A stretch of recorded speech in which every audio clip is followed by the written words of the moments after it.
Hello friends, for today's video I wanted to go through my end of the year TBR, which I know this probably is a little early in some people's minds to be talking about the end of the year, but I'm somebody who likes to plan things way in advance, so pretty much as soon as August hits, I'm looking at, oh my gosh, the year's almost over, and I'm curious if anybody else is like that, or are the rest of you more relaxed and chill than I am. But anyway, I do want to just throw out there, I will continue to check out new fantasy releases and do my new fantasy releases wrap-ups. And then the couple of read-alongs I have going on, the Cosmere read-along, and then also the Shades of Magic read-along, those are going to continue. But everything else, it's more backlist fantasy, things I've been wanting to prioritize and get around to, or things I've been saying for a long time that I plan to pick up and haven't yet. So this is sort of my way of holding myself accountable. The first one would be Gideon the Ninth. I was supposed to read this last year. Pretty sure I was supposed to read this before that too. And I just haven't. I did pick it up at one point and I was enjoying the beginning of it. And for some reason I put it down. I couldn't even tell you why, but I am frustrated at myself and I'm so sorry for all of you who have been waiting because I've said so many times I would read it. I do really want to read it. I'm going to try to pick it up in September, maybe October, but I kind of like the idea of picking up fall releases, not fall releases, I was supposed to say videos. Apparently my brain's not working today. Books.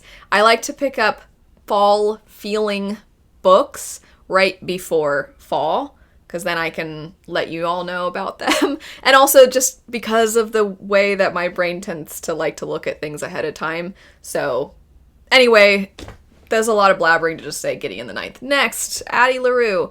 I did a video of some books that I would consider anti-5-star predictions, which are books that I don't know that I'm gonna like, but I still really enjoy picking things up outside my comfort zone. I like picking things up that I'm a little on the fence about, because every now and then those books end up being some of my favorites.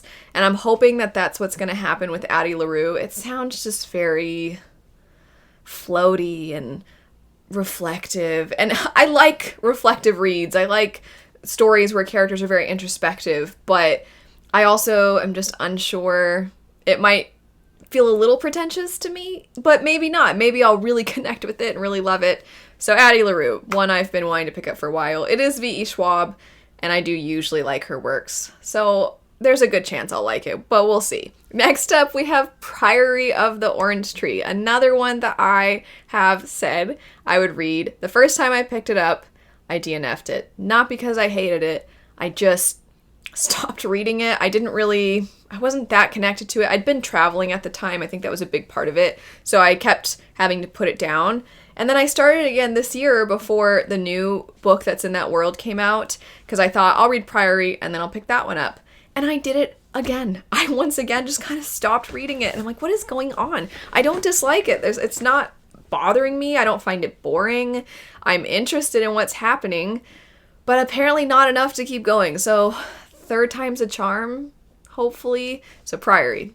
Mexican Gothic is another one that I'm hoping to pick up. I have heard mostly really good things about this one. And I know T. Kingfisher in What Moves the Dead said that she felt that Mexican Gothic was the perfect version of that kind of story.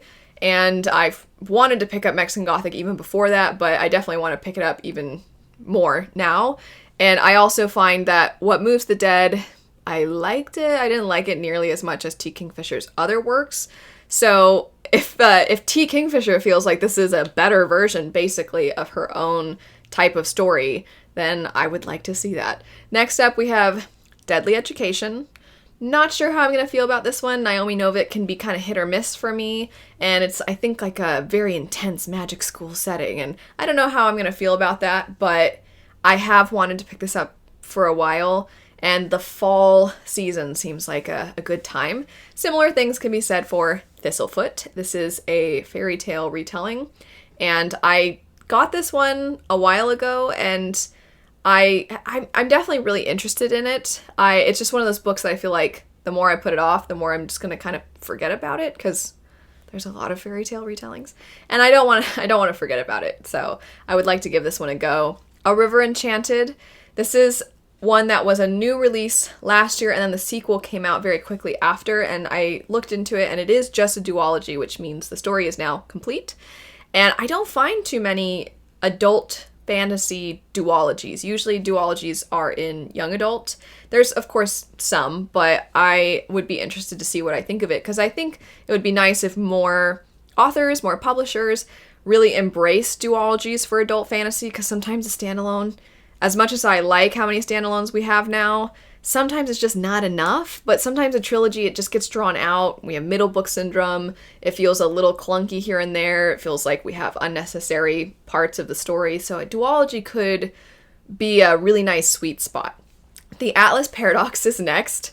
I know that the Atlas 6 had this interesting trajectory where it just was, oh my gosh, everybody loves it, this is amazing. And then a bunch of people checked it out and they're like, no, it's not. And so now the average rating is kind of on the lower side. But I enjoyed the Atlas 6. I definitely was not one of those people that was like, oh my gosh, that's amazing. And I didn't hate it either. So kind of in the middle. I do want to read the sequel and see what I think of that one.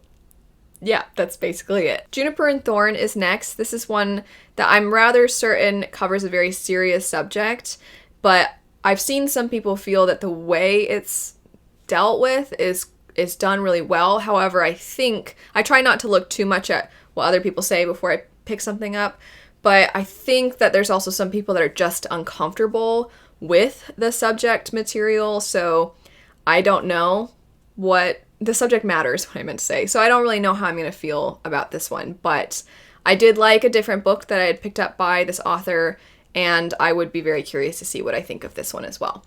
Next, we have Daughter of Smoke and Bone. I had a list of backlist fantasy that I wanted to try this year, and some of them were things like Mercedes Lackey and the Discworld series, things like that. And Daughter of Smoke and Bone was also on that list. I read the first book in this trilogy. I liked the first book, but I never continued on, and I think I'd like to reread the first one and then try to get through the rest of the trilogy if I can. After that, we have The Dragon of Jinsaying. This is the third book.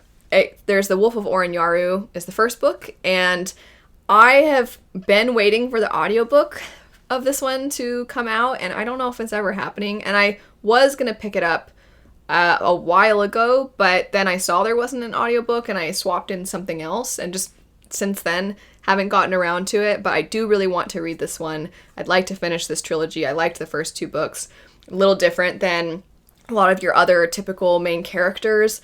I think that it is kind of a edge of your seat sort of story. You don't really know what's going to happen next. Our main character is just trying to get by, try to survive, figure out who she can trust. And the third book I've heard quite good things about. Also, The Broken Binding has now released at the time I'm filming this, I have the first one in hardcover now, which is awesome. The edition's great. So I would really like to wrap this one up and then maybe even do a trilogy review. We'll see. I definitely will talk about it at some point, though. Speaking of The Wolf of Orion, I just wanted to give a quick shout out to The Broken Binding for their awesome editions. Pretty much all their editions are always amazing, but if you haven't checked them out yet, definitely do. They're an incredible company, but previously this was only in paperback, and then they put it out in hardback, and this is the cover image that you got before, but then now there's this really awesome printing on the naked hardback, and it wraps around, so it's kind of similar to what they did with the Winnowing Flame, but isn't that incredible? It just looks so good. It's much taller than the paperback edition was, and then you also just get kind of cool artwork on the inside, so they did a really good job with it, and they're going to be doing the entire trilogy, and each of them are going to have something on the naked hardback, so I'm really excited for the next two to come in. I also almost forgot to mention that they also have sprayed edges too, so another wonderful detail, and they do typically some really, really, really great sprayed edges on their books. And then, speaking of trilogies, Age of Madness. I have wanted to read this for so long, and I was planning to read it forever ago, and I'm so sorry that I haven't yet, but I really need to get around to Age of Madness already. So that is maybe one of the highest priority for me. I do not want to go another year not having read this trilogy. I just hear nothing but good things. A lot of people say it's even better than the First Law trilogy, so I need to get around to it. That's it for my end of the year TBR. I'm sure there will be other things that I recall wanting to read, and then I'll pick those up too. But that's it for now. Let me know, do you have any recommendations? Do you have any thoughts on the books that I've talked about? Thanks so much for watching though. I hope you have a great rest of your day, and I'll see you later. Bye.